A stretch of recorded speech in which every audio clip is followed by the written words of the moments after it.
All right, hello everybody. Welcome back to the RationalInvestor.co's Broiler Chicken Show. This is our weekend offering, a little bit relaxed.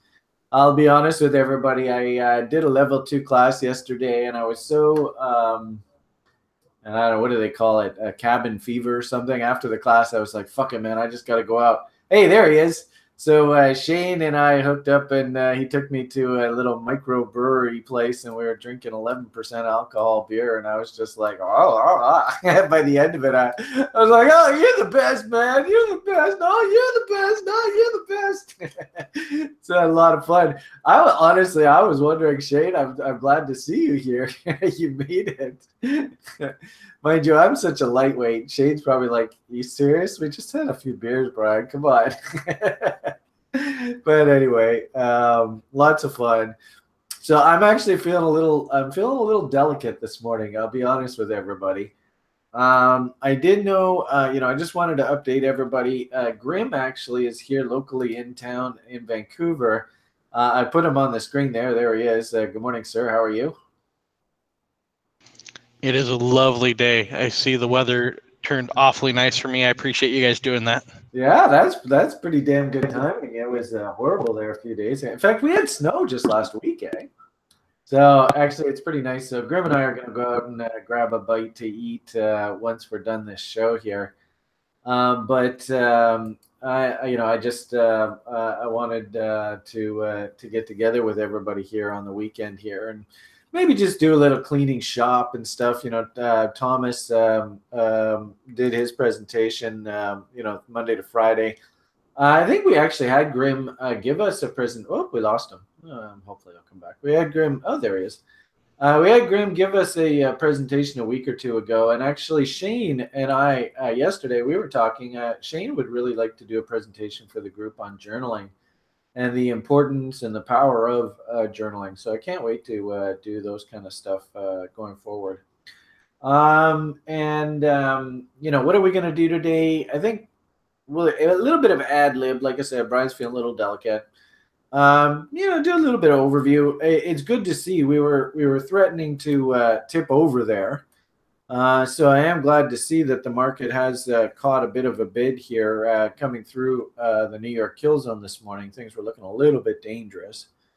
So that's nice to see. We don't all have to be freaking out here. Oh, shit, is this thing going to shit the bed here right away? I think full disclosure, it's probably, and I think anybody who's a regular on the site should probably understand this, but we got big fat M's that came in on price action here. OK Coin actually did go to a new high, but things like the Tether that I am, slowly working myself out of to as sort of my cash proxy here. On the daily charts, and I don't know whether this will get all screwed up here, but we had this big fat M come in here. I have been working a whole bunch of sell orders up here, and I actually moved one of my higher up sell orders down. And I was explaining in the lounge that I don't necessarily think that this is really the place to dump leverage trades and stuff like that. I mean, oops. In that, come on, you. I should probably get my dolls and dishes together before I do these presentations. M's are technically bearish. We are long a shitload of Bitcoins. We had sell orders working on the way up here. And I just thought it would just be, just good business practices, demonstration of good, sound principles, that on this M, right, we let them have a little bit more. So I let them have another Bitcoin here, raise, better part of $10,000, just throw it on the pile. We don't necessarily need to go into all the long-term sort of forecasts and targets to the downside and stuff. I mean, if anything, I'm still long a shitload of Bitcoin and a shitload of alts and stuff. So it's not like I haven't got a lot of crypto on the books. It's just, I was very heavy Bitcoin. And so I'm just sort of, cleaning up the books, lightening up, balancing things out a little bit. And, this big fat M comes in here, and you've heard Brian talk lots about M's. And we were looking a little heavy in here. So I just let him have another one. I'm going to leave a lot of these open orders still working because, like I said, I got a lot of Bitcoin to sell. And then, of course, too, what's really interesting is we're starting to actually start to see turns in a lot of these alts. So a lot of the buying that I've been doing recently in altcoin land might actually generate more Bitcoin as well. So on balance, this move that I've done here over the weekend, basically letting them have another Bitcoin off of this M, is just purely, consider it like asset allocation, just squaring positions. We now have about 120, 130,000 or so sitting in a cash position. So, heaven forbid we go and do all the accounting and stuff, and it turns out we have a tax bill. Well, at least we have the ability to pay that tax bill. And as well, too, really, ultimately, I'm looking for more down. And, we were very fortunate in being able to grab a bid off of this dump. And we actually did a really nice trade. I just kicked my microphone out there. Sorry, guys.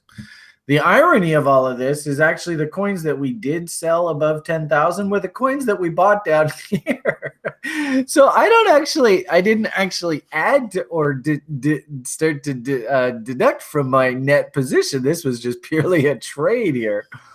So anyway, long and short of it here is I did want to take a moment this morning and just sort of explain why on this big fat M, I decided to let him have another Bitcoin. This is just purely market structure. And, I was even mentioning in the lounge that if you look at the lower time frames, I think we can still make a realistic rally that there should be some sort of counter trend rally up into probably going to tag the 10,000 number again from the underside. And I'll be more than happy to let him have some more up top there too. We are into, and what else did I want to mention on that? Before we go there, this is what I wanted to mention. I used to use RSI a lot, and do I have did I not put, is there enough people that people actually want a YouTube link? I didn't think there were that many people here today.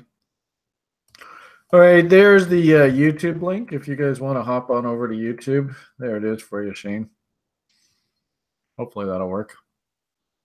Awfully nice seeing it. How you feeling, dude? That 11% beer, eh? That actually caught me by the short and curlies. That was 12%. That was 11.9. Oh, even better. I'm glad to see you made it home in one piece. Oh boy, I was worried about you.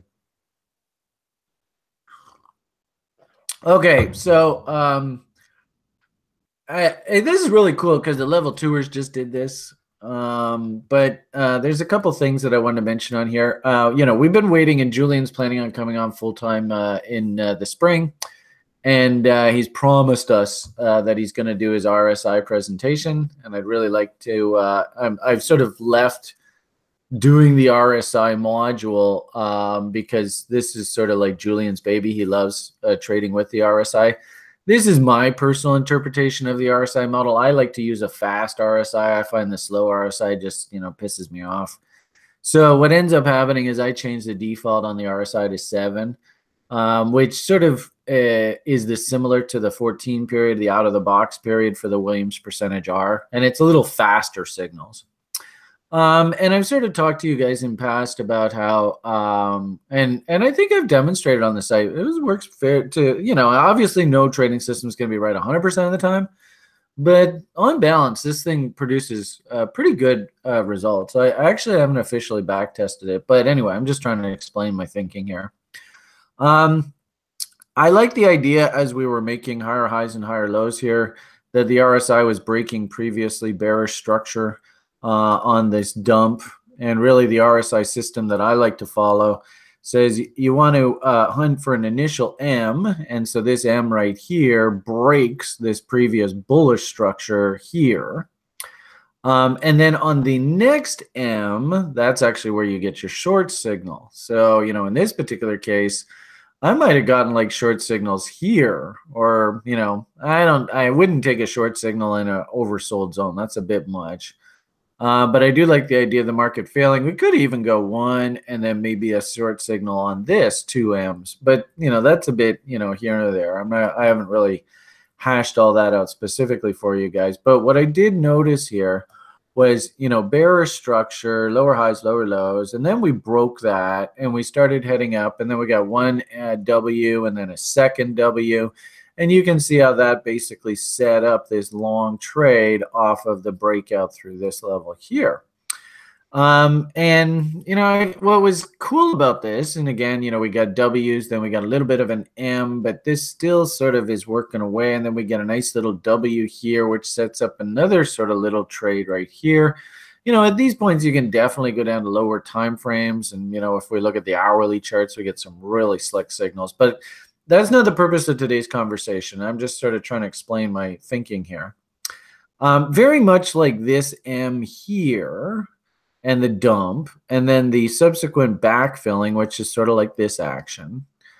I kind of think that this M here is this M in price, and no doubt about it, guys, that's a big fucking fat M, whether you like it or not. And that's off of a V bottom. This, I would rather us, try and work with the trend versus taking trades against the trend, because those are often really difficult. So it's like swimming upstream versus swimming downstream. And I noticed on the break of this, this M, the institutional moving averages have gone back to bear. So, coming out of here, and like I said, they crossed bullishly here. We could, and definitely here, there was great institutional trade. Remember we showed you Sunday evening, London kill zone. They set this trade up absolutely perfectly for this rally up into here. But now those moving averages have cropped back below bearish, and it makes sense because we got a big fucking M right here. And on top of that, we have our first M, which sort of breaks this bullish push here. So my system, the way I interpret this is I actually look for the next M in RSI. If it comes in here, actually sets up the quote unquote short trade. And I do like the idea now that the institutional moving averages have crossed bearish, that we can actually go down to sort of start hunting off the lower time frames for that actual short. So, we have old bot levels here. You can see the market has actually, interestingly enough, even off of this, we still haven't gone beyond 66%. So ironically enough, these bot levels are actually still active. If you are a bull and you want to take that long side shot, well, you can see the ABCD is still active. It's interesting how there's a double bottom there as well. And interestingly enough, thinking about my sort of double W's, if you're bullish, here's a good example. You can see W, woohoo, big momentum signal, whoosh, up goes the market. A W, and then another W. I can understand, and it actually makes complete sense to me. Somebody this morning in the lounge was posting, hey, I took long shots off of this level last night, or earlier this morning, looking for a rally back up top. Frankly speaking, as long as this thing keeps Wing out, rock on. Probably going to do something along these lines. And let's see if we can quiz anybody. What day of the week do we find 70 to 80% of all trends are established? And look at you guys already. Bang, bang, bang, bang, bang, bang, bang. All right. So London kills out. No, but I asked what day of week, Mike. And that was the key. That's what I was looking for. So we know that markets love to pivot through Tuesday, Wednesday kill zones. Could we maybe be setting up a 4-hour trade that takes us up into, and you can even see the reload zones are already starting to develop here, right? The institutional shark guys, they're going to be hunting that level like a fox. Could we be setting up a trade to take us up into this horizontal support and resistance? Well, Not really. I mean, maybe we have to go right back up to these highs just to piss everybody off. Sure, that wouldn't surprise me. It's interesting too. If you did take this bot, if we ran up into those levels, move stop to scratch, move stop to trailing, are right up in those areas. Could that happen? Sure, wouldn't surprise me one bit. So coming through the weekend, I think we had definitely danger, right? Yesterday, you definitely saw that they sort of set up the kids to see whether they could really run the shorts. And I just don't know whether we actually saw enough selling traction to really break this thing in earnest. And of course, this is in the face of these lower time frame momentum studies actually technically in divergence, right? In fact, if this was a higher high here, I might even argue this might be an L Tangonator, right? We would have to, if we wanted to take this double bottom, because you've got your bullish divergence in relative strength come in here. So following this bullish divergence, you're going to hunt for a W like a fox. It's interesting if you had taken this little one right in here, technically you did not get stopped out. Maybe on this whole event here with this divergence, you hunt a reload zone off of this range right here. So traders got to trade, right? Here's the hourly chart. And I could completely understand people hunting long setups through this green box this morning. It's definitely there. No doubt about it. So, and I did see a few people in the lounge. In fact, actually, there's even a nice divergence there too. I did see a few people in the lounge actually took this trade, and hats off to you. Congratulations. Rock on. And you're getting paid. So way to go. Let's see how they do through sort of tonight. And really, it's about 11 o'clock here. So it looks like this thing's got some legs ahead of it here. If we just say we talk about the double bottom, where's 2 to 1? 2 to 1 is going to be up in there. It's just basically going to be a test of those old highs. That's a tough trade. Does anybody know, is there any news that's coming across the wires or anything right now that's driving this? Because we got a bit of a rally going on here. You seen anything, Grim? No? So if somebody is watching the wires, let's go see what they're squawking about on Twitter right now. They're always good for a laugh. We might have some sort of fundamental driver. If it isn't, and I didn't look at the volume, but we could always say. If it isn't, then okay. What do we got here? Oops. Okay, dragging people to buy physical bitcoins below market value on Craigslist. Oh, that's interesting. Banks want to kill Bitcoin. Well, I'm not really seeing anything newsworthy here. Just hanging out. It's time to kill the idea of the next Silicon Valley. All right. I don't see anything. Square Inc. stock source. Square symmetrical trend. Yeah, bullish breakout. Yeah, there we go. All right. Well, nothing really news driving. How about over on Coinigy? Anybody see anything going over on Coinigy? These guys sometimes have interesting. Where is their news thing? One of these tabs. Apps. Newswire. Anybody say anything? Boat pilot offers a look at what might be the future of yachting navigation. All right. Old South Koreans are investing in cryptocurrencies the most. 10 o'clock? That was an hour ago. Market stalls at 300 billion. Is Bitcoin ready to climb up? Nope. I just don't see anything dramatically newsworthy. So this must just be purely a trade-based, like momentum trade. Let's go look at the volume, see what we got going on there. And actually, this was, this is another anecdote that I posted in the lounge this morning that I think makes a lot of sense too. So I already talked to you guys about MACD before. Mo says there's news. China will move slowly to regulate cryptocurrencies, says central bank governor. All right, thank you, Mo. Hey, Mo, can you PM me about your access to the level 2 program when you get a minute later on? Because I think we kind of I made a little bit of a snafu there. So if you could maybe talk to me later on, I'd appreciate it. So I was noticing somebody had posted this in the lounge earlier today, and remember we had been talking about this bullish divergence that was developing in MACD, and we were feeling pretty optimistic. And then as we went and topped out here, that MACD, whoops, where'd it go? That MACD actually rolled over and went bearish. So there is that MACD study that I just had. And remember, as we were coming into this level, the big panic dump, there was that divergence, the double divergence that we talked about, which set up this rally. Wonderful.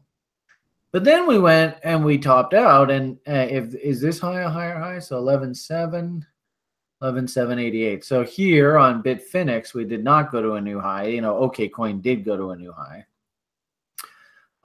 And so we just, you know, M'd out here. And I didn't really like the look of the way we broke this trend line here of these MACD lows. Now, what usually happens with MACD, and I've talked to some scope people about this before, usually they move, you know, MACD seems to move in like 4s, 8s, 12s, and 16s.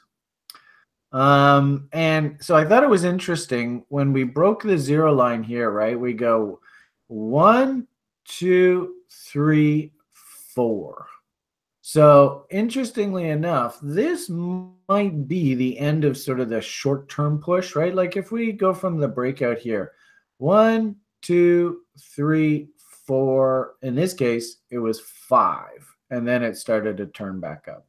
We go from here, right? We just count 1, 2, 3, 4 up to the midpoint, and then we broke out, right? And then after the breakout, right, you can go 1, 2, 3, 4. Now in this case, it was a breakout, so we go 5, 6, 7, 8. Turns out we topped out at 9. So whenever I'm watching short-term moves in the market and we move, and you could argue from this pivot here, if we go 1, 2, 3, 4, 5, 6, my hunch is, you know, think 8, right? And we had 4 on the under. I think we could go like a 1, 2, 3, 4, or maybe a 1, 2, 3, 4, 5, 6, 7, 8 kind of idea into a test of this downtrend line. So I could actually see a 1, 2, 3, 4 up into this trend line, then maybe a pause. And this, I think, is where we're going to find out whether, you know, whether the bear really is for real. And we roll over and break and lower highs and lower lows, just like this, trend continuation, or whether we W here and rock and roll, and we're going to take a serious run at these highs. I thought that was just kind of cool how I had seen that this morning, and I just wanted to mention it to you guys. Interesting how we have a cute little W, and if anything, this is a good example of sort of short-term oversold, but medium term for me, Willie still got a lot of cleaning up to do. So what I would expect out of Willie, and also think 1, 2, 3, 4, I would expect this Williams percentage R to come up against this sort of midline. You see how it likes to pivot at the 50 line. And, you know, level oneers will be doing this in a couple weeks. We study this lots in the program. And really, ideally, what I want is I want to see this, you know, for us to really know that the bottom is in, is I want to see this thing get back down into oversold like it did right here, right? So this might take a while. My hunch is we come up, then we come down, and the moving averages go like that, right? And then we ultimately turn back up. And I'm actually looking for mid-May sort of as the ultimate pivot. So it still looks to me like we're in cleanup mode here. I am encouraged. I mean, this is good to see. We've bounced off of these lows. So, hey, that's not bad. I don't know whether I'm ready to get overtly bullish here or not, but I definitely can completely understand guys hunting long setups here and looking for a test of these highs back up top here. I think that makes total sense. And, you know, as I had said just a minute ago, the RSI model, 1M, and you can see now we're getting the rally back, you know, Williams percentage R, we just talked about this. This is the same principle on RSI. We're coming back to the 50 line. So we should probably, if we get another M, then that sets up the actual short for me, which I will be hunting aggressively. In fact, I've even asked Graham to help me. I want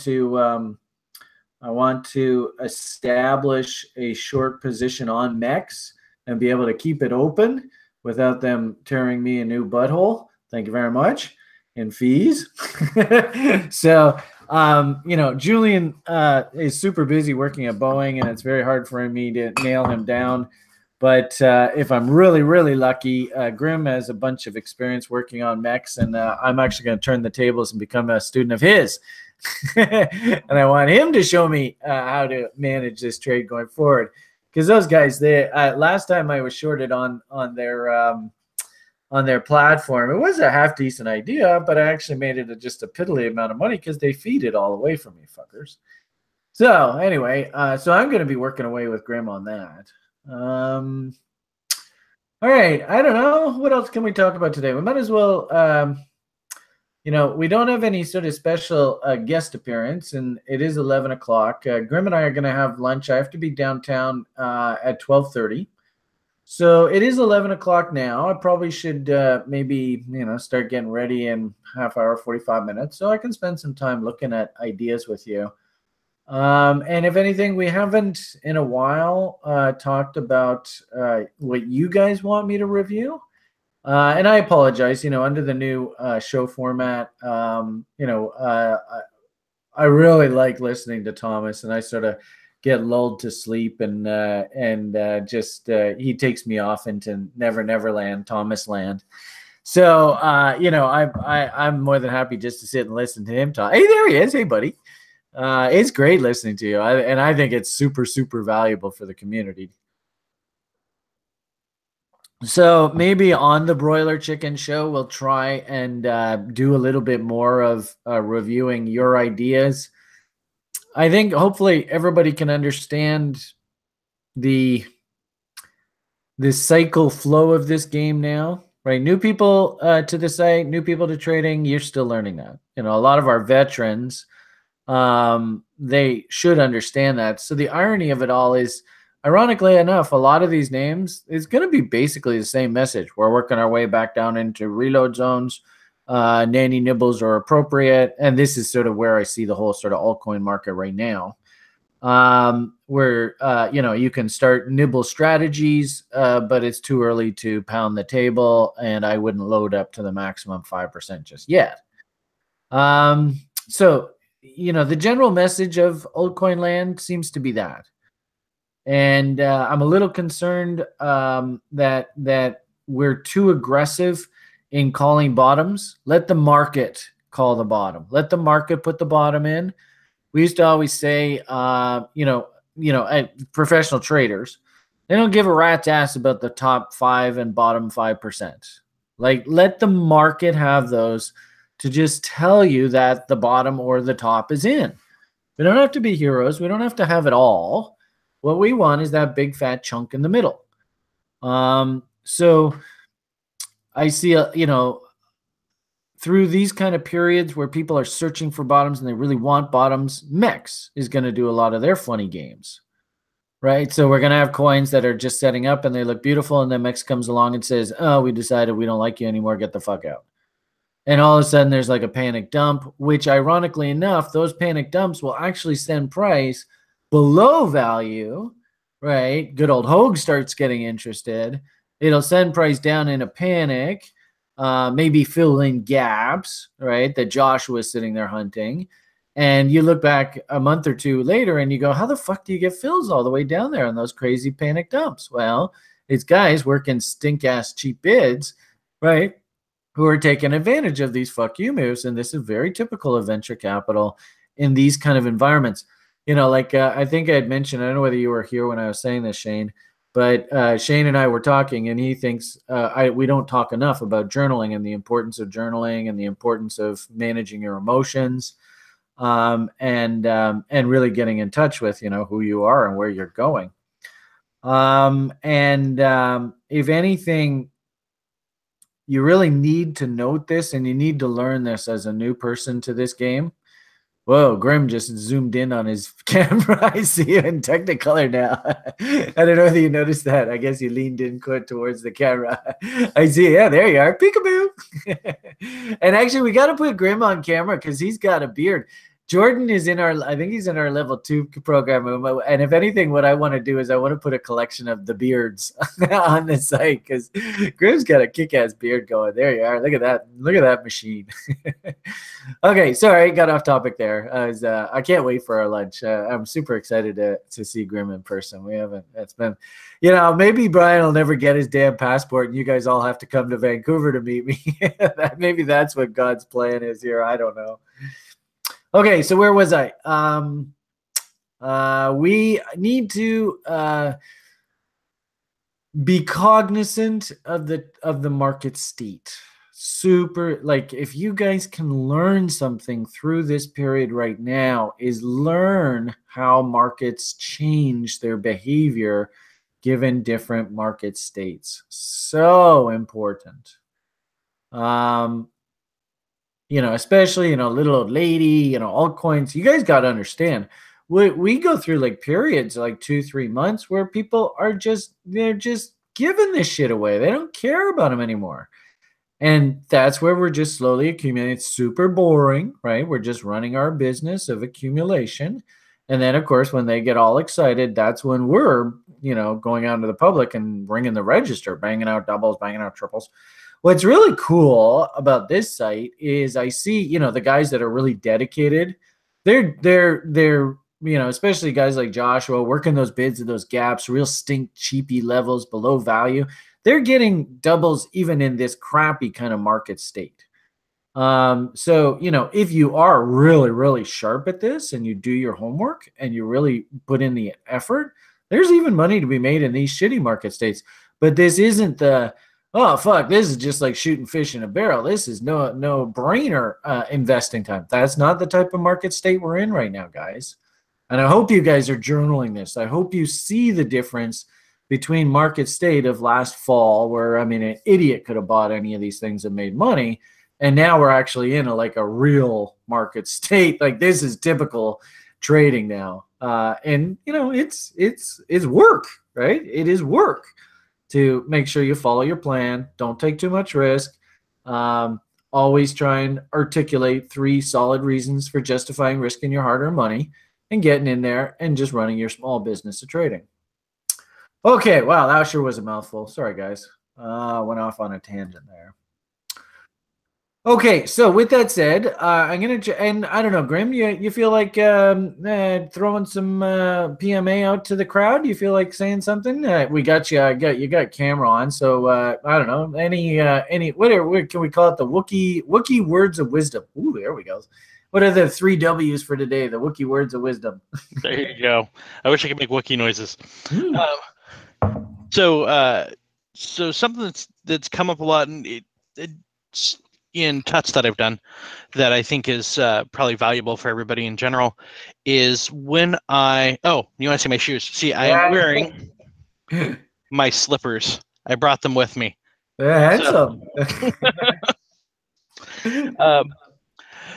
My one of the things that I do is I factor risk into a trade. So when I'm looking at a setup and I've got like my 3 base reasons for the setup, those reasons might be really good, like really solid. This W is just beautiful, or it might be kind of a weak W, right? Maybe the right side of the W is not very much higher than the left. It just doesn't look very uppy, right? And there's a certain amount of opinion to that, right? You have to look at that and assess, okay, how strong does this look to me? But as each factor comes in, I basically assess that on it's sufficient or it's really good. If it's really good, I'll add a percentage to my trade. So I start with a base percentage of 1%. I'll risk 1% on a trade. If all 3 factors are really good, that will be 3%. Right. So like if my location is just at the top of RLZ, it's in RLZ, but it's not deep in RLZ, right? That'll be sufficient for me to get into a trade, but I'm not going to add any percentage to my risk on there. And so I kind of factor risk into the trade as I go. Very rarely do I do a 5% trade. Usually it's like 1 to 3%. but if everything's perfect in the trade, then I'll factor all that in, right? So all my 3 reasons are really good. Okay, that's 3%, and there's some fundamental event that looks really good, and I'm feeling really positive about the trade for these reasons. Then I might add percentage in, but that also keeps me honest about those 3 reasons, right? I got to make sure they're all there because I'm factoring in how much risk am I going to take on it. So there's a little bit of a structured method if you guys want one for how you do your percentage of risk on each trade. So maybe we should create like a flow chart or something to keep it really simple, sort of like, you know, move. Actually, that's a good idea. Maybe even at lunch, we'll write out on a cocktail napkin what this flow chart should look like. Absolutely. That's cool. Hey, okay, so thank you for the worky words of wisdom for the Broiler Chicken Show. Thank you. You're the best, man. Awesome. All right, let's like I said, let's go and clean this up. I'm just going to start here and work our way backwards until I sort of see what the hell, let's go here, because what is that? That's a month ago, so people haven't really posted too much because they're kind of given up on me on this. But I see our latest request was from Payman. Payman, what are you thinking about the fundamentals on Cloak? You're here, aren't you? Yeah, so tell us about the fundamentals of the story. Why do you like it fundamentally? You didn't think I was going to turn the tables on you, did you? All right. So not, I guess Payman doesn't have the ability to audioly converse. But what I'm hearing, and I like this, fundamentally, he suggests that Cloak is another one of these anonymous coins. So if you are trying to, take a position in those proxies, this can be another vote in that area. It's like Monero, but Monero is, I guess, forking here soon. So maybe those that like using Monero, but don't necessarily want to use it through that fork uncertainty. Maybe they might consider using Cloak. So maybe Cloaks might grab some market share. That's not a bad idea. Very few coins out. So it sounds to me like the supply is relatively limited. Where should we do this? Over here. That's the one thing I do like about Coinergy is they do give you a nice little summary here. So only 5 million coins out. That's always sexy. Excellent. Making good progress here. Perfect payment. What else we got? They recently released their code. All right. So we have an update of software. People had been waiting for a while for that. So I wonder, do you have a date when then that actually came out? Because it might have been if we find out that the release date was like here or something, that might have been a buy the rumor, sell the news. Maybe a month ago. So maybe, so maybe that's exactly what happened here, right? Somewhere in January. Maybe that's what this date was. On balance, when I look at the daily chart, it doesn't look terrible. Brian, I would really like to see nice, well, probably not like that. Let's try that again. I would like to see nice structural W's. That always makes me happier. But the interesting thing is if we zoom out, we might find that this structurally could be a W if we can get our butt up through the top here. So horizontal support and resistance, I think it's pretty obvious. You can see we got a pretty big level there. Let's put that on there. And so we'll go like that, and we'll go like that. Right. So should be pretty, and you can even see, right, this rally here. Whoever was trapped in these candles totally was released on that event. So that means the people that bought through this candle, they want to get released. And you could argue that that's sort of what this candle is and why it shot up into this level. All these people that bought here and bought here that were rah, they were released. So you can see how the market is actually stair-stepping lower release levels as we go forward. You know, it would be interesting if you wanted to be a buyer to go down, especially right in here. See that juicy tail? Makes sense why market came down into that area. I would have loved to have seen nice, solid, bang, bang railroad tracks, reversals with these funny tails. And you can even tell there's going to be a gap on the lower time frame chart right off of that level right there. So, you know, if I wanted to be a buyer, I definitely am thinking down here. There's, and we don't really have a W here to set up off of Kevin's level. So, I'm not overly impressed. You can actually see the original double bottom off of that rally peak high there was Ian's Leprechaun level. And I suppose on balance, if we wanted to be a buyer, we want to try and sneak in below value. So, you know, I'm a cheap ass by nature. So I do love the idea of working bids down in here. I suppose like internally, do we get any signs of turn? I think it makes sense why these very short-term rallies occurred. Right, you can see definitely huge divergence through this period here. Right. Higher lows and higher highs, lower lows and lower highs. And I wouldn't be surprised if this actually generated a risk-free trade for anybody who was hunting through here. So, you know, if you had the balls to pull the trigger there at 91, do you see 180? Oh, look at that. Do you think it's a coincidence that this rally stopped at 190? I don't. So I think that trade right there off of the divergence, Willie Stupid payment, can you see how this sort of lines up as sort of like an El Tangonator kind of trade? In essence, market was washed out, pretty stupid. It was in divergence. OBV just looks beautiful.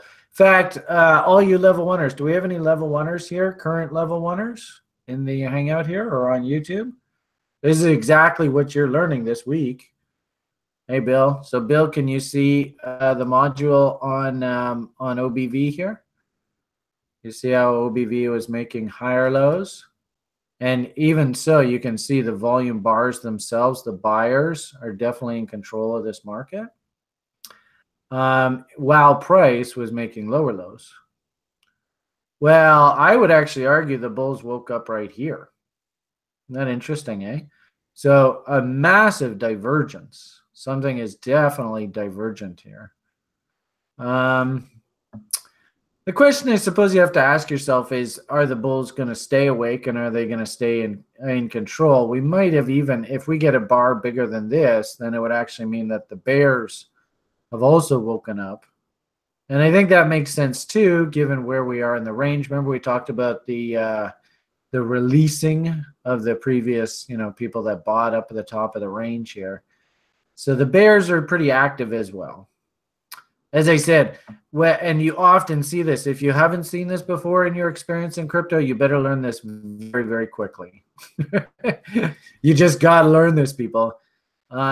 It's no accident that the buyers who bought here were given the opportunity to sell half on a double and generate a risk-free trade here.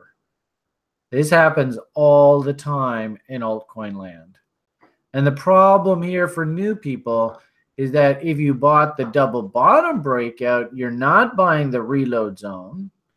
And you're probably not going to get that double. This is a very typical venture capital. And this is kind of like, you know, you ever heard the expression like biting at people's ankles? You know, like this is traders feeding on each other. It's very cannibalistic, right? You know, this is not what we do at TRI. At TRI, I hate this kind of stuff. This is, you know, join my chat room, you know, you're an altcoin bull, we're going to have great old time. But the guys who are actually shilling it in here, they're actually taking profits because they bought off of the bottom end of the range. So and then also too, this also speaks to market state, right? Are we in that crazy happy-go-lucky rip-roaring bull market state, or are we in that, the rats are sort of feeding on each other, they're running out of food and they're becoming cannibals?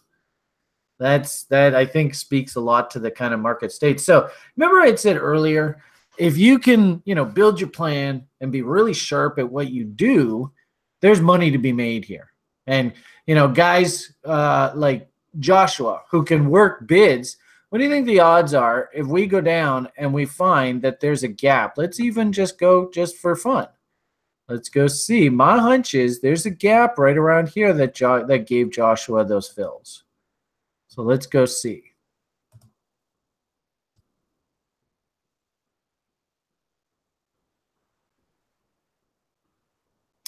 Do do do do do do do do do do do do. All right, so there is the area in question.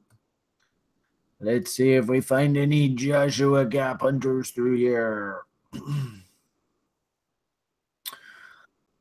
Oh, that was filled in, so that's negated.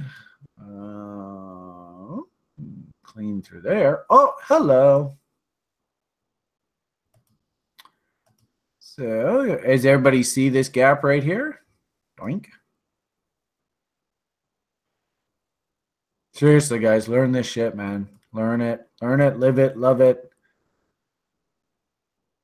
Another gap right here. Doink. And pardon my French, Mrs. Grimm. Ooh, look at the size of that gap there. Mrs. Wookie. Do we call her Mrs. Wookie or Madame Wookie? All right, so we've got some gap levels identified. Let's go see where this played out.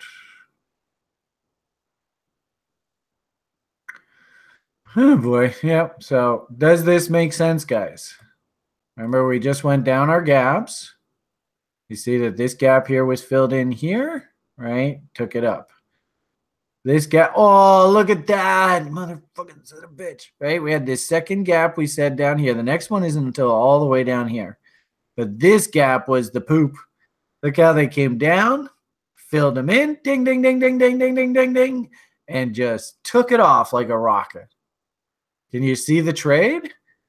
Like, this is the difference between, I'm a little old lady, I want to keep it nice and simple. And, little old ladies right now, they are having fun at Canasta. They're at the Rotary Club, paying $5 a gentleman for a dance, right? They're at the church picnics. They are not interested in this market at all right now. Who's trading this market right now? It's the fucking Joshuas, right? And our demon gap hunters. Right? No offense, Joshua. You're the shit, man. I love you. But this is the kind of market that we're in right now. So, if you want to trade this way, there's nothing stopping you. 3 reasons for a trade. RLZ, demon gap hunter, below value, fucking A. All right, if that's your trading plan, rock it. And you can see Mr. Demon Gap Hunter's having a good old time just carving this market up. All right, so it's interesting that we went through that, because that to me is an excellent testament of markets. This, in my opinion, they actually set this market up that just below here is a liquidity pool, right? And I think that they bunched it down here. Now, I don't think there's stop loss orders on Trex, are there? But if this thing traded on Polo or anything like that, it could easily see stop loss orders tripped up. MEX, I'm sure maybe this thing has futures contracts on MEX. There might have been a liquidity event there. But, line in the sand, gaps, below value, that's a trader's trade. I could see a trader trade that every trading day of the trading week. All right. Now, bigger picture. What do we see bigger picture?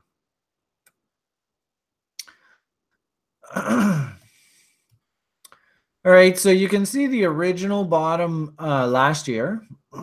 Is this last year? Yeah, 2017. It's interesting how this guy really, his 2018 sort of exit pump wasn't even really that dramatic. I think, higher time frame people probably just watch the trend line. I know a lot of the ladies have actually started to express concerns that they really don't like the name of this setup. So I think we'll just maybe call it an RJ. And you just have to figure out what the RJ stands for as sort of a fun adventure exercise, whatever. So if you were going to trend line trade this, and maybe we should start calling this Ron Damon. Maybe we'll change it to RD setup and try and get you to figure that out. But trend line break, right? So there's your trend line. Trend line break, we're going to hunt market structure. Show me a W. Show me a W. Hello, W. So, Ron RJ's, Ron Damon's, Ron Jeremy, whatever the hell you want to call it. I can completely understand that you're going to take the trade on this W. And you're in the trade now. If you're going to trade this per se, if we break this W, you got to get the hell out. You just got to walk away. It's not a bad risk, considering we talked about gaps. The problem is that Jeremy and his buddies, Joshua and his buddies, you can see if we lose these levels, and this is classic look left. Does it make sense that if we lose these levels, especially this tail, where do we go to next, right? Look left, next support line's down here, right? And then down here. So, and then, like we said, there's a nice little gap. What a coincidence, right off the double bottom level. So, if you're trading this per se, and we lose these levels, we could very easily dip down into here. And, that's a bit tough considering you're long from up here. And also, too, we zoom in on this. It turns out this is a lower low, too, isn't it? So that's kind of a cheeky double bottom. It's not really the best one. I suppose if you did want to play this RJ, another way you could approach it is to just simply RLZ this. So could come in here. All right, you can see we're definitely now at or below reload zones.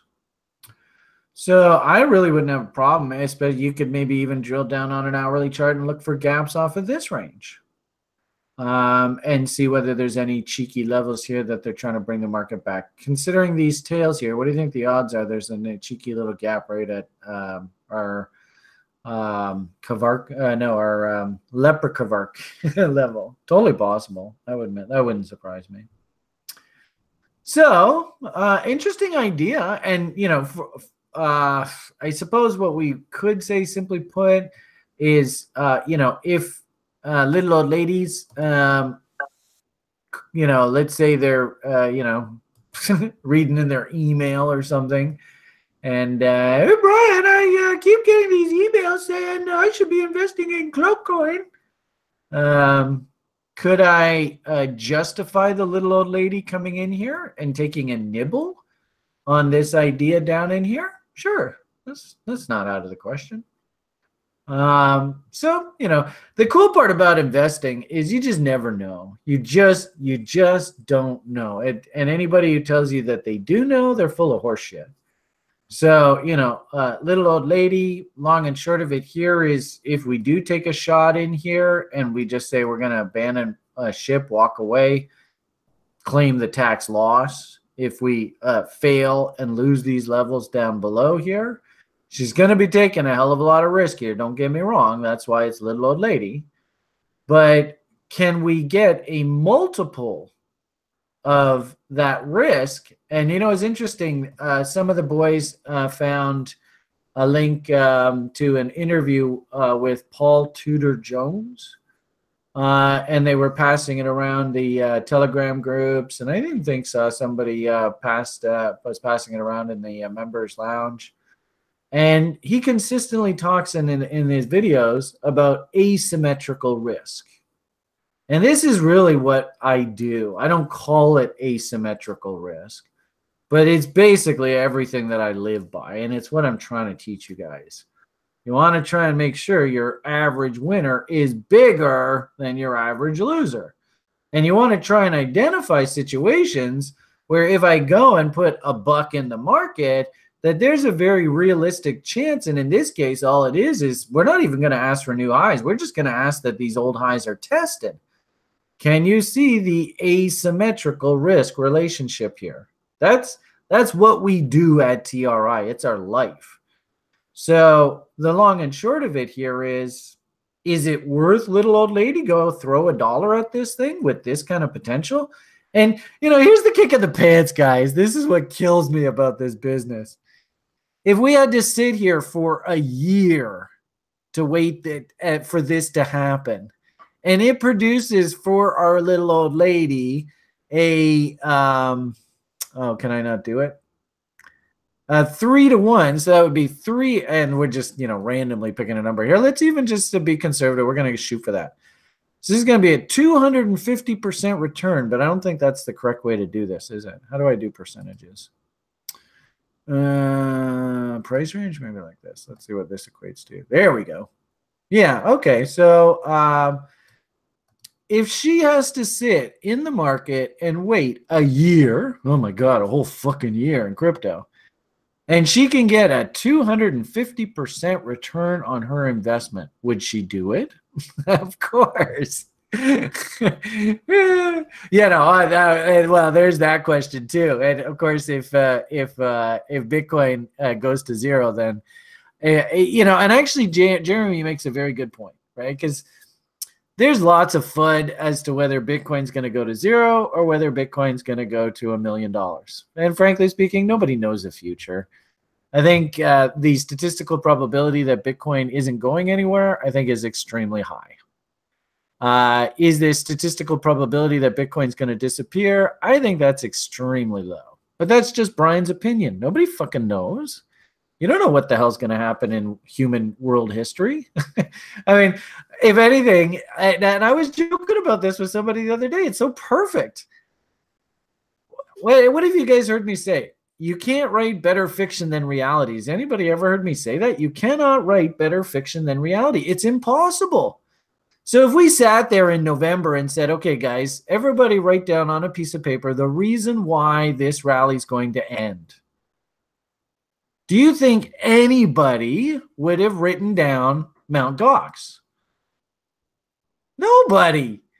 I can absolutely guarantee you. And if anybody did write down Mount Gox, people would go, no, that was the reason the last one ended.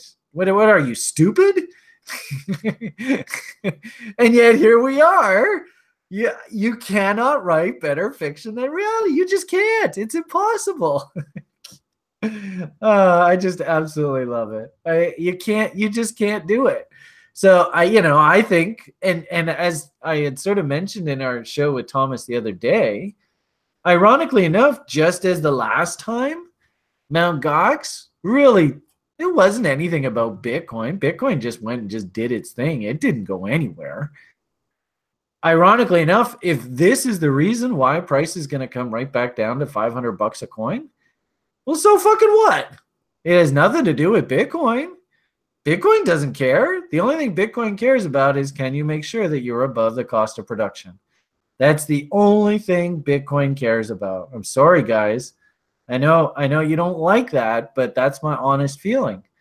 That's value in this space. And I would argue that a lot of people that are conning themselves into believing that the cost to produce a Bitcoin is like $7,000, I think they're a bit delusional. I really do. That's just my feeling, guys. So, okay, so long-winded answer, Payman. I like your idea for an nanny nibble. I definitely can completely understand the professional sharks zipping in here and giving themselves creating risk-free positions. They basically, the sharks, Joshua's of the world, that motherfucker,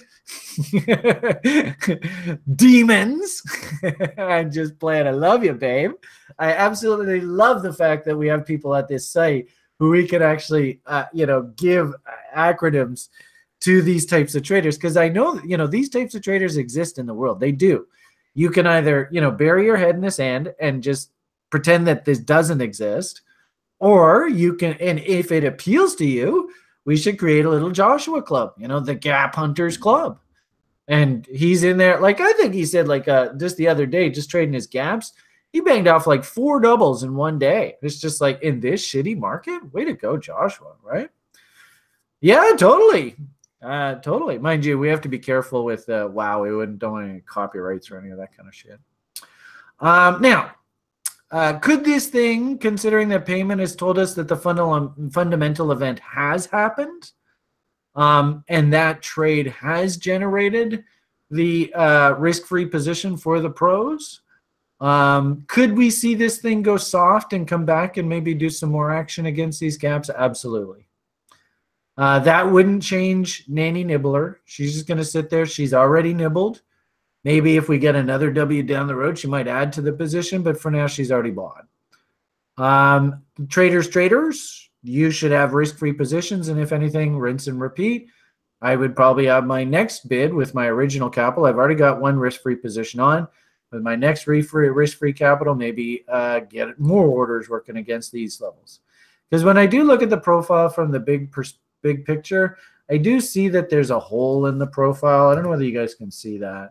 And gee whiz, what a coincidence, right? In the profile, right, the hole, right, and all these gaps. So what that tells me is there's probably going to be some backfilling and some playing to fill all this in. And really, ultimately, we've talked about this in the past, guys. You know, is a move in an asset like this, is this, number one, sustainable?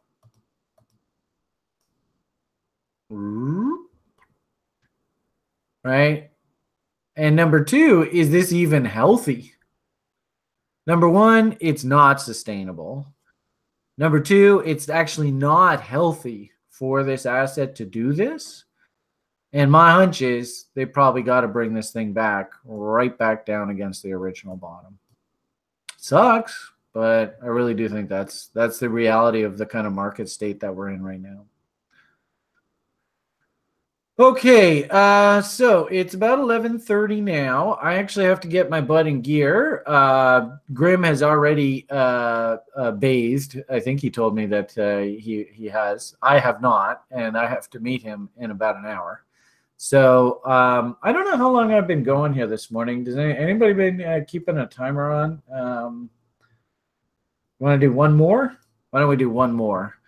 Hopefully, payment. Did I do your idea justice? Do you sort of see how I'm seeing this thing right now? Cheers, Brian. Thanks for looking into it. All right. It's been about an hour. Okay.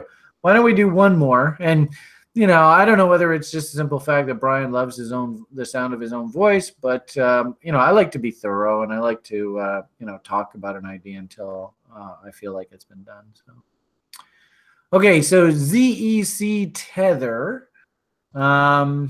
I've been noticing a lot of these Tether names are trying to clean themselves up, coming back into, you know, they at least sort of have talked them off of the wall. And I thought that was good. But at the same time, too, I just don't know whether we're ready to, quote unquote, bottom yet. Where is it? Okay, so I've got that Tether list. I thought I had a second Tether list here.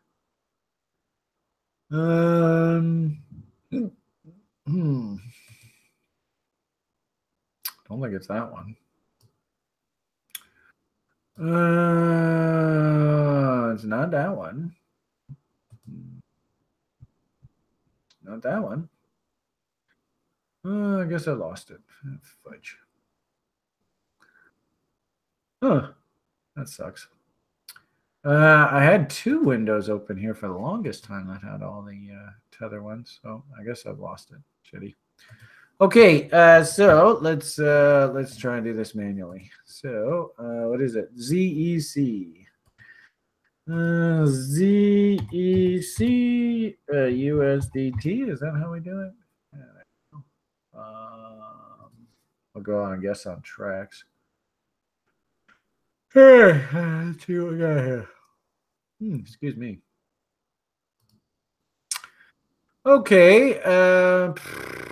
You know, and as I sort of said earlier, this is, you know, I think you're going to hear this a lot from me. And, you know, just for curiosity, let's pop on over and USDP, and see what the Polo one looks like. Hopefully it looks the same. Same? Oh, actually it's got a bit more. Oh, wow. Interesting. They have that on there. All right, well, this looks a little more robust. Okay, so where the hell is the bottom on this thing? It looks, and maybe whoever asked about this, good idea for you to check both. So who asked about this? Steven. Oh, Steven's a nice little trader. He's turned into a really, really good trader. Way to go, Steven.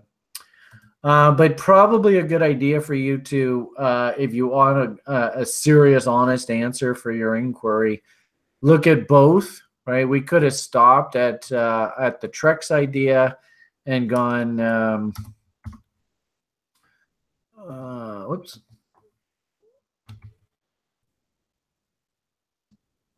And gone, okay, well, that's probably the bottom. And yeah, okay, we're coming into reload zones. You know, I mean, take the time now. You might as well. I mean, this market is not in any hurry, guys. There's no hurry here whatsoever. So pull up this kind of chart, gives you obviously more data, can have a much more informed decision. And let's start drawing some levels. Looks like the ultimate low is down here, right there. So we've been playing here, looks like at Mountain. Great analogy of Mountain, comes in here, dead cat bounce, right? And that's, you know, we did a trade on OMG that was very similar to that. And of course, Bitcoin, we did that as well. This guy's fallen pretty hard here recently, which is interesting. Suppose if we throw on a nice little trend line off the bottom, you can see this is a pretty important level we're coming into here. If we just zoom in on recent action, we'll get probably a little better looking profile. Yep. So there. I could understand. Whoops. Oh, flip back. Darn. I could understand. Oh yeah. Okay. Now this is making sense.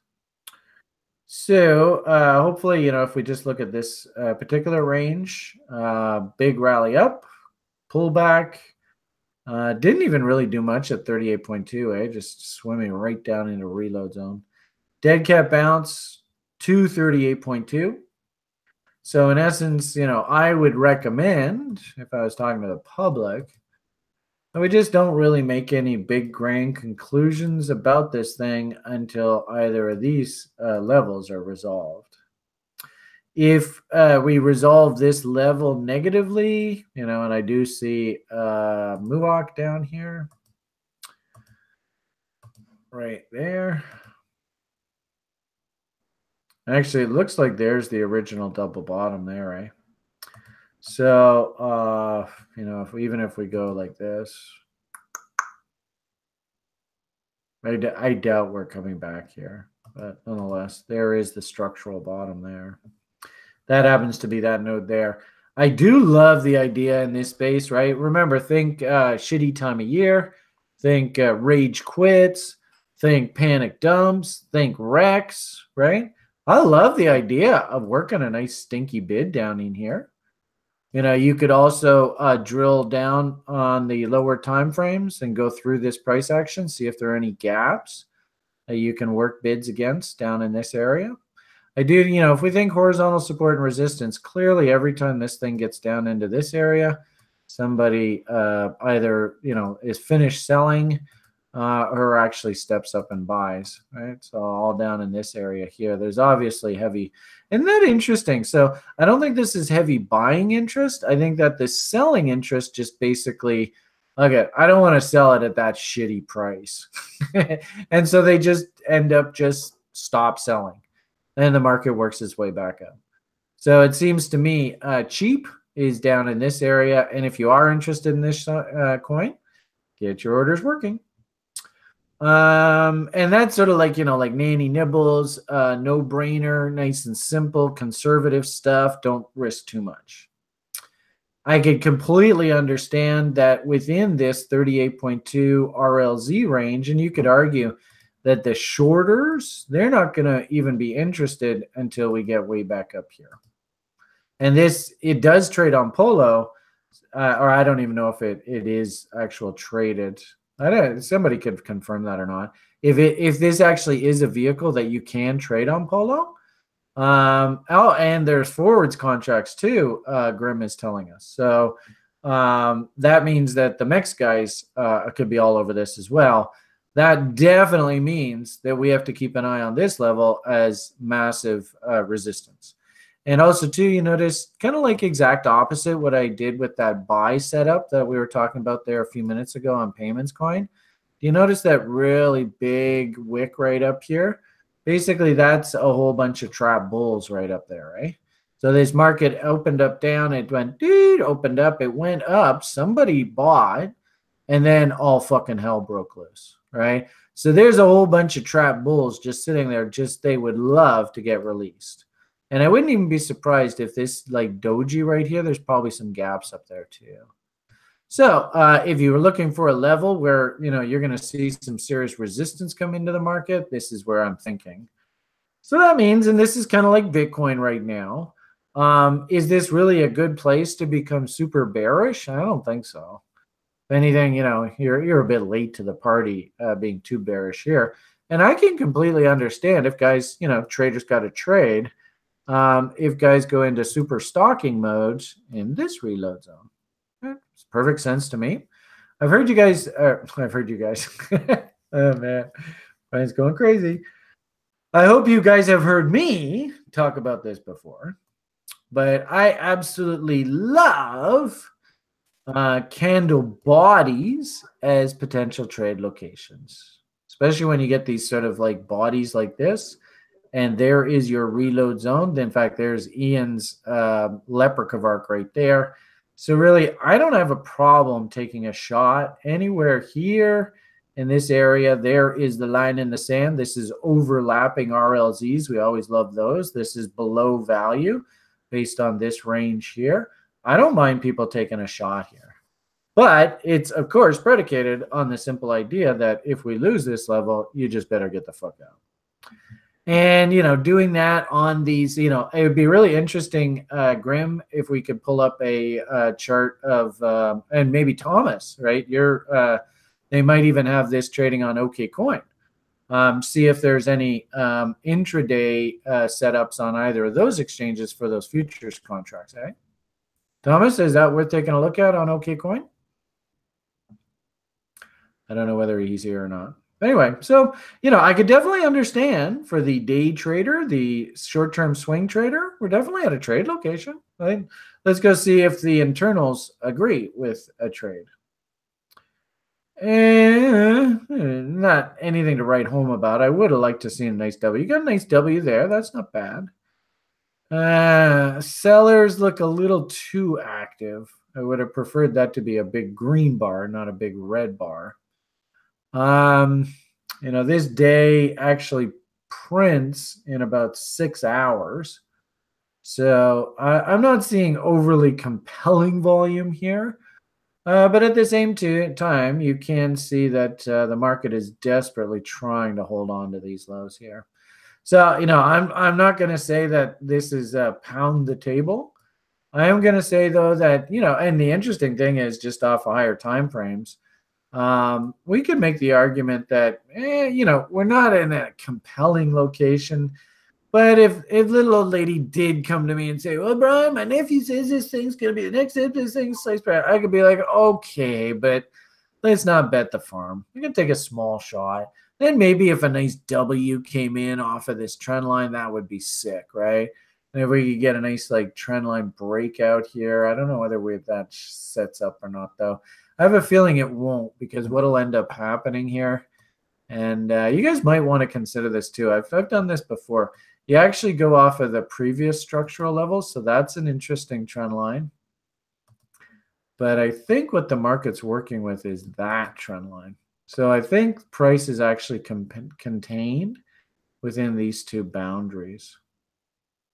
So yeah, interesting low. And that's also an example of a high to low trend line too, if that reverses off there. And I suppose one could argue, you know, 38.2 range traders, where should we see resistance come in the short term?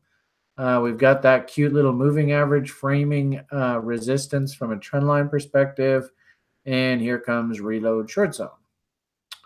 So for all you short-term traders, I think that we're sort of sitting in this ping pong zone. Doing, doing, doing, doing. And be careful here, right? If we get a nice W, rock on.